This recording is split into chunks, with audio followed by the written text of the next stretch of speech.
врачтардын айынан экспертиза даярданып ушу врачтар күнөөлүү болуп чыккан.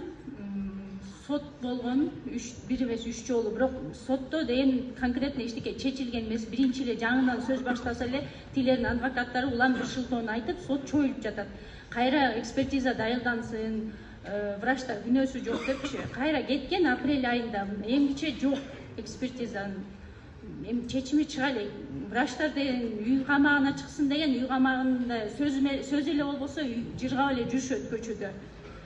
Мына Бишкекте 3 жашар кыз каза болду эле, анын сот үйгө камалды го. Биздин врачтар эмнеге үйүндө жүрөт жыргашып? 10 күн мурун Бишкектен экспертизадан жиберилиптир. История болезнисин жибергиле деп. История болезнисин жибердиңер беле десем, Караколдон да, Аксудан да жибериле элек экен. Иш мындай кайдыгер мамиле болуп атат да. Ошону көзөмөлдөп берсеңер.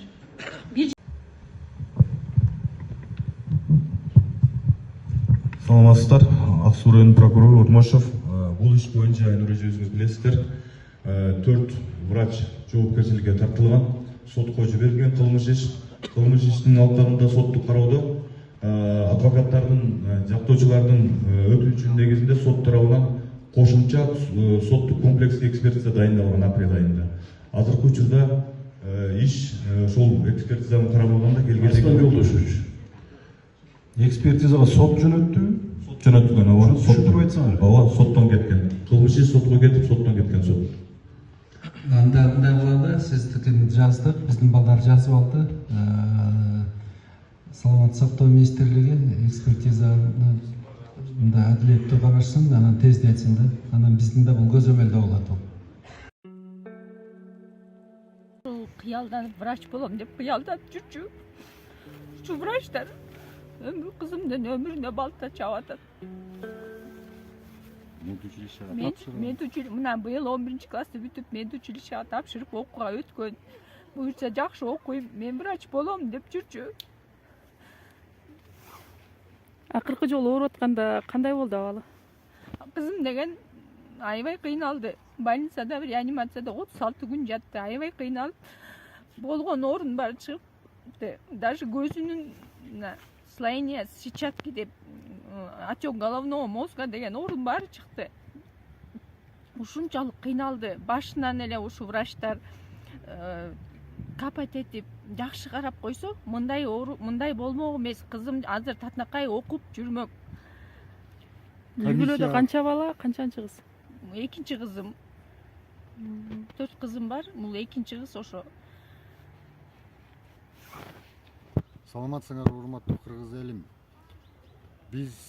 Мен Исмаилов Абай, Аксу районунун Теплокүлүнчүк айылынын тургуну. Былтыр 5 сентябрда кызыбыз Турдукеева Үмүт Бишкектин 1 реанимациясынан каза болгон. Бул деген отравление, пищевой отравлениедан башталган. Аксунун райондук больницасына 3 күн алып келип, 3 күн принимать этпей, жаткырбай, көрүнгөн жака жиберип, футболит этип, гастроскопия, хирург деп, оорусу күчөп кеткенден кийин аягында инфекционныйга жаткырып, инфекционныйдан реанимационный отделениеге которулган. Реанимационный отделениедан состояниясы ухудшаться этип, Караколдун Ысык Көл областынын реанимациясына которулуп, 3 суткадан кийин кызыбыз Караколдон комага түшүп, состояниясы ухудшаться эткенде биз Бишкекке алып кеткенбиз.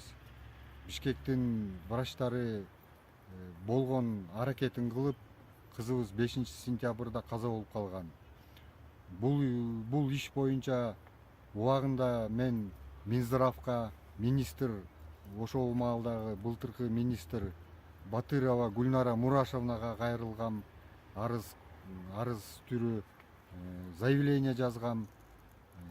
Ошолор Минздравтан комиссия жиберип, Аксу район больницасын текшерип, мен арызда жазылган фактылардын баары подтверждация этип берген. Андан кийин кызыбыз каза болгондон кийин дополнительно судебный экспертиза назначаться эткен. Судебный экспертизадан ошо отравление пищевойду подтверждация этип берген. Ошо экспертизадан кийин дагы биз комиссионный экспертиза назначать этип подробно уже ушу ак суунун врачтары пофамильно бүт күнөөлөрү айыпталып чыкканда бүт доказательный база болуп чыгып берген судебный заключение комиссионный экспертизанын. Ага чейин биз следствие жүрбөй токтоп эметкенден биз аппарат президенткага кайрылганбыз, ген прокуратурага кайрылганбыз, ГКНБга кайрылганбыз кат түрүндө. Андан мурун депутатка, жогорку кеңештин депутат Кыдыкбаев Жаныбекке кайрылып, ал ушул маселени сессиядан да көтөрүп айткан.